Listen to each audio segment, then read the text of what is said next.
Inspiration is the fuel that powers us in life. Without it, a little obstacle seems like a mountain. And when we are inspired, the biggest mountain seems puny, as is the case of the lady, the first woman amputee of the world, who had an artificial leg, and she scaled the highest mountain peak, that is the Everest. It's a very interesting story how it came about. Arunima Sinha was representing her state in the national volleyball competition to happen in Delhi. She was going by train from Bihar to Delhi to participate in the nationals. She was 24 years old. This was the month of November in the year 2011. At night, dacoits entered the train. They were looting in abandon. They wanted the golden chain on her neck, but being a fiery spirit, she resisted. And to teach a lesson to the other passengers, they took her and threw her out of the moving train. She fell onto the other track.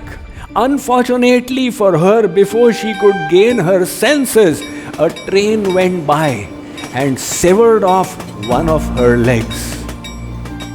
In the morning, the villagers discovered her. The news was flashed in the national channels. There was a huge uproar around the country. She was airlifted to Delhi and treated in the All India Institute of Medical Sciences, where she was given an artificial leg. Arunima Sinha said, "This was unfortunate, but I will not let it get me down in life. I must still make my life a success. If not like this, then like that." Like children have toy cars, they reach an obstacle and then they go back a little and start moving in the other direction. Arunima Sinha was inspired by the Indian Test cricketer Yuvraj Singh, who had got cancer but overcame it. She said, "What should I do to prove my worth?" The next year, Bachendri Pal, the first woman to climb Mount Everest, she was giving training in mountaineering. Arunima went there and took the classes.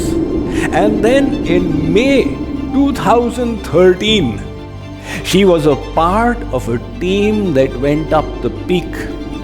She describes that on the way, her leg got stuck in the snow and the others had to hurry. So they were moving by the side. She just sat down there. She still persisted. She put it back and reached the peak. Subsequent to that, she started scaling the highest peaks in the different continents. And in 2015, she got the 4th highest civil award in India, which was the Padma Shri. Now look, despite being beaten, she still succeeded gloriously. And today she runs a non-profit school for the physically challenged. What was it that enabled her to blossom so well in life? It was her spirit, the inspiration from within. That is why somebody said, "You may lose everything in life but your enthusiasm, and you will gain it all back again.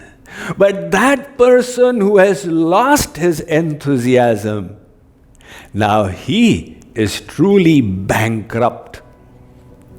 So in the side of material success, enthusiasm is so important. And when it comes to scaling spiritual heights, inspiration becomes the absolute foundation. The pillars on which the palace of bhakti stands are faith and inspiration, Shraddha and Utsah. That is why Maharshi Patanjali, he says there are 3 levels of sadhaks. Mridu madhyadi matratva tatopi vishesha. The mridu are those who are not motivated. In their path of sadhana, they experience a little difficulty and they say, no, this is not for me. Swamiji, I will not come to satsang any longer. Why? You know what? That person said this to me. So, woo, such a big difficulty, that person said this to you. The kind of difficulties that the saints experienced and still kept going. Think of the energy they had to reach the goal. So then is the madhya. They will go with reasonable energy, but when the going gets tough, then they stop. And there are those tatopi vishesha who are so inspired that they cut through this material energy maya like a knife cuts through butter. Similarly, Ramakrishna Paramahansa said, enthusiasm is the key to success in spirituality. And Maharshi Patanjali says the same thing. Tivra samveganama sannaha. Strive with all your energy. This inspiration, the mindset of enthusiasm, is then the key for material and spiritual success.